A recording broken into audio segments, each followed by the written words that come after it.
about it. This is why I've decided to make a video describing the entire periodic table, but I will split this up into a series of videos, and each video I will be talking about 1 to 2 main groups of the periodic table. Today is the only exception. Today I will be discussing half a group. I will be talking about half the transition elements.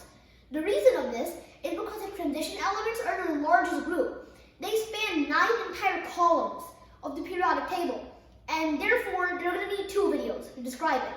Today's video, I'm going to be talking about the first half of the transition elements. So, what exactly is the periodic table? Well, I've already given an overview of this in my last video, so today I'm only going to be saying the most important things. So, this is the periodic table, the picture you can see right to my right. It was invented by Gregor Mendeleev, a Russian chemist. It is used to keep track of the elements known to mankind. It can also be used to prove or disprove elements. It has 18 different groups of elements. These include the metals, the non-metals, the metalloids, the boring elements. That's actually the name, trust me. Also the halogens and the noble gases, including the transition metals and the rare earth elements. So, what exactly are the transition elements? Well, the transition elements are the big middle group of the periodic table. They indicate the change from the reactive halogens to the slightly less reactive other metals, and also include the noble gases.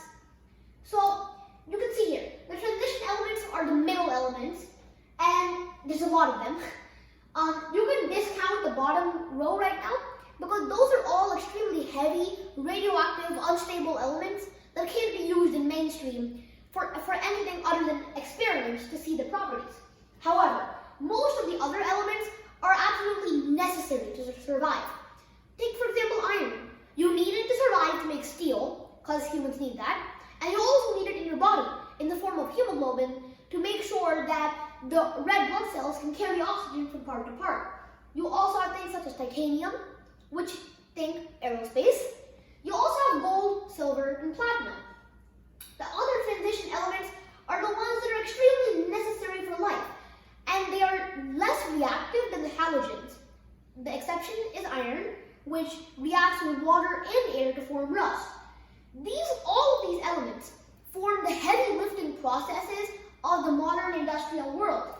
They all have the capability to be used as catalysts to make other reactions happen easier, faster, and less dangerously. And they can alloy with each other to make other more useful compounds such as brass, bronze, and the most famous, steel. So, I'm going to be explaining another slide about what are the transition elements. So, think about it like this. You have these, you see this. You have the entire periodic table. You have all the rows, and then you have that one gigantic group in the middle that has all the elements needed for life. You have scandium, titanium, yttrium, zirconium, and many more. You have cobalt and chromium, and all of these elements are absolutely needed to make life survive. Now, some of the elements you've probably never heard of. Think niobium, molybdenum, and others. But these elements, vanadium and scandium, think of those. Those all elements aren't exactly as mainstream as one would expect from titanium, iron, gold, silver, platinum, steel. Those all are the ones that everyone knows about, and everyone's like, I want this. But you might not know. Elements such as vanadium are what is needed to make sure that the other main alloys and elements can be used. Think vanadium is an extremely important element because it's a powerful catalyst, and it's also used to make an alloy that Henry Ford used to make the Model T. So without vanadium, there would never have been a car industry. These elements are found all over Earth. They are found in trace amounts in the mantle, inner core, and outer core, but most often in its crust. You'll find mostly iron and silicon and other metals in the crust of the Earth. They have uses in the range of fighter planes, titanium, artificial hips, also titanium, catalysts, most of the elements in this group, and especially electrical conductors. Think, you might not know this, silver is an amazing conductor, and it is very useful for several different things. You have the normal silver jewelry that you want to flex. Okay, I have a silver ring, but you might not know. Silver has use as a powerful superconductor if heated or cooled to high enough temperatures. It also has a use in antibacterial solutions because silver has inherent qualities that allow it to kill bacteria almost as efficiently as an antibiotic. Some other elements in the periodic table also have insanely huge amounts of uses. The transition metals are one of them.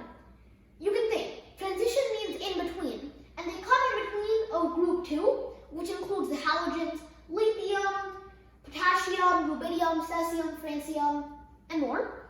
And in between this group, where you have the noble gases, helium, neon, argon, krypton, xenon, and element 118. These elements have many uses. Scandium, for example, used to make alloys with other metals, think iron, for the aerospace industry. Titanium. Titanium qualifies as every airplane's best buddy and dream.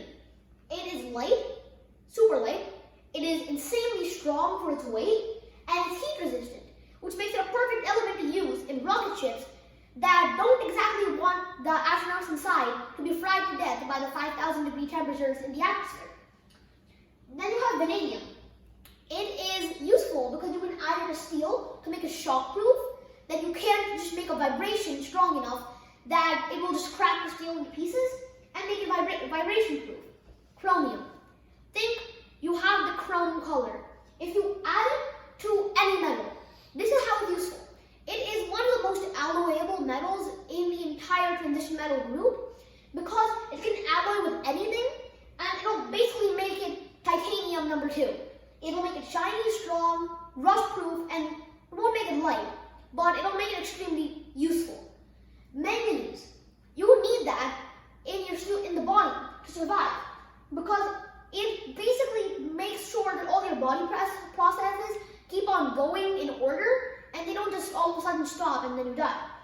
It's also used to make the most powerful batteries ever because it can store lots of energy without blowing up, and therefore it can make strong batteries that are needed to make high energy eating machines work. Iron. Iron is among the most used elements in the world. Like, just think, it's used to make steel, it's being necessary in our bodies in the form of hemoglobin, and it's among the best metals for civil engineering because iron is easy to find, it's strong, and once you refine it, it's light, rust-proof, and it's very powerful. It's very useful. Cobalt, and also iron. Iron's magnetic. That also alone adds up a huge range of uses for it. Cobalt. Cobalt is another naturally magnetic metal, and it's useful because it can pass on its magnetism to alloys such as steel. Now, that would make it so that you have a magnetic piece of steel. Steel isn't normally magnetic because the iron that helps make the steel, it kind of gets its magnetism burned out in the process of making the steel, but cobalt can pass it straight onto the steel. And then you have magnetic steel, which has a whole host of uses. It's resistant to rust, and it's also therefore used to make platings. Now, so far, I've talked about a very small number of the transition elements. I will be talking about a few more right now. It's just another picture showing the transition elements. You see the letters RF? That, like everything after that, you can discount those because those are extremely heavy elements that aren't exactly used.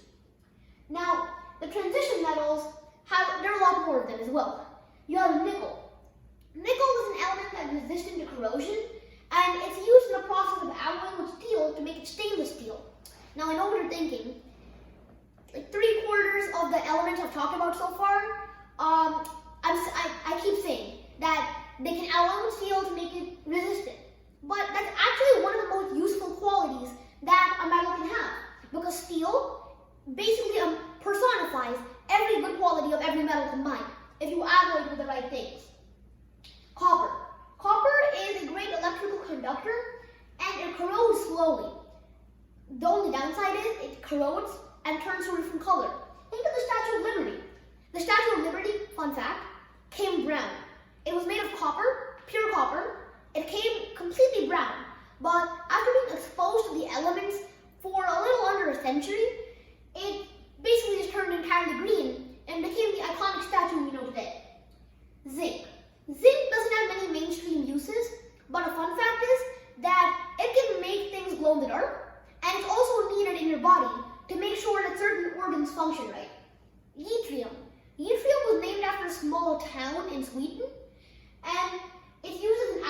alloys cause it helps increasing the strength, not just the corrosion. It makes it overall much stronger and more like a spider's silk, which is very thin but very strong. Zirconium. It's an element that has uses in the chemical industry because it has the unique quality of having its molecules being able to pump out negatively charged electrons and other acids out of their body without having any issues. And because of this, it has an extreme resistance to acid. Niobium. Niobium is a new element.